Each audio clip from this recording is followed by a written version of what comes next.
Ang init.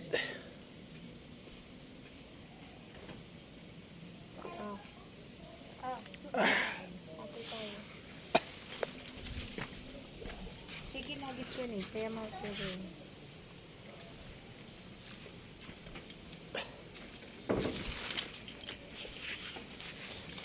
Kain tayo. Yan. Alam niyo po ba kung saan to? Kwento ko sa inyo ha. Mac Coffee, large. Chicken nuggets. Bali, ang halaga nito ay 300 plus. Ganito kasi yan. Bakit nagkaroon ako ng ganito? Ganito kasi yan po.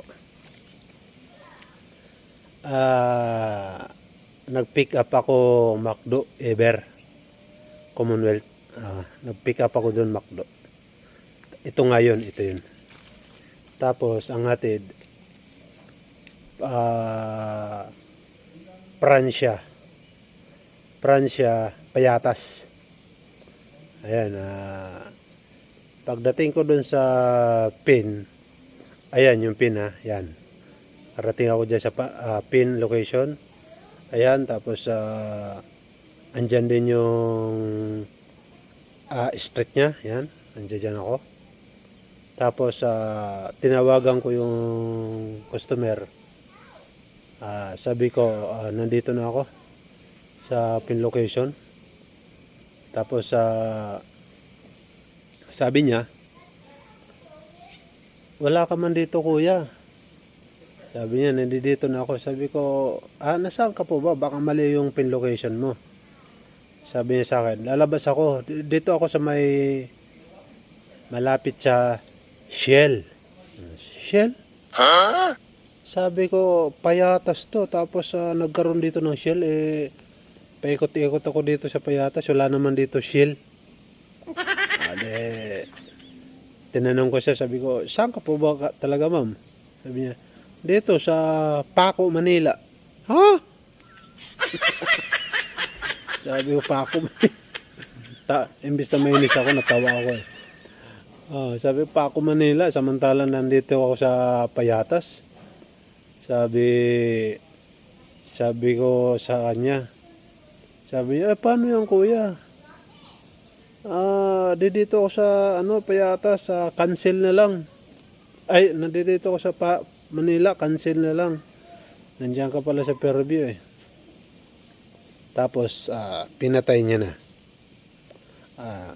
Tapos ang ginawa ko, kasi may mga chat siya, ayan mga chat niya, yan. Ayan yung mga chat niya, yan. Nagbigay siya ng number, nagbigay siya ng contact number. Ayan kung ano ng mga. Tapos sabi ko, kasi pinatay niya yung usapan namin eh. Tapos sabi niya, ayan, cancel na lang. Sorry. Yan, sabi niya, sorry. Okay, tapos siyempre, ano na ako, tawag dito, hapon na ako, tapos ending na rin ako. Tapos na ang shift ko. Overtime na nga to, sabi ko. Ang ginawa ko, chinat ko siya muna. Yan, sabi ko, nagtanong ako, sabi ko, paano ka naka-order? Yan, makikita nyo naman yan dyan. Sabi ko, paano ka naka-order kung nasa Manila ka? Tapos nag-order ka dito sa Fairview, Commonwealth, McDo. Sabi ko, ang layo-layo mo dyan, kahit bigyan mo ko ng 300, kulang pa. Kasi siyempre, traffic, tapos gas pa. At saka Paco, Manila siya eh. Hindi nyo ba alam kung gaano kalayo yung Paco, Manila na yan? Di ba? Ano yun? Malayo yun. Paco, Manila. Malayo yun. Kaya, sabi ko, abunuhan ko na lang. Kaya ito ngayon yan. Ito yan. Yan. Inabunuhan ko kasi sabi niya cancel eh. Kaya inabunuhan ko na lang para hindi na ako babalik pa kasi nandoon ako sa Payatas. Tapos, kung ibabalik ko ito sa Ever, iikot na naman ako ng Tandansura. Ha? Sobra-sobra ng layo. Mabuti sana kung mura yung gasolina. Di ba? Kaya ang ginawa ko, ah, pina pinasalubong ko na lang. Ayan. At ito na nga yan. Binigyan ako. Ito yung kakainin ko ngayon. Diba? Yan yung nangyari ngayong araw. Ngayong araw kay Panda. Hindi talaga may iwasan man mga paps na walang magluloko. May magluloko talaga yan. Sa Food Panda, marami talaga magluloko yan. Hindi ako maniniwala na nasa Paco, Manila siya, nakapag-order siya sa Ever McDo. Napakaraming McDo sa Paco, Manila. Diba? Ibig sabihin, sinadya ito para ako na lang bibili. Siyempre, para duplikita. Kikita na yung McDo. Diba? Style ba? Diskarte ba? Para makabinta. Yun eh. Yan ang duda ko dyan.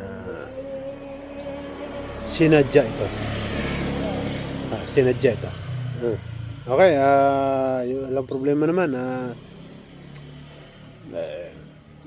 Di naman ako mahilig nito. Pero nandito na to. Kainin ko na lang. Oh. Masarap naman siya.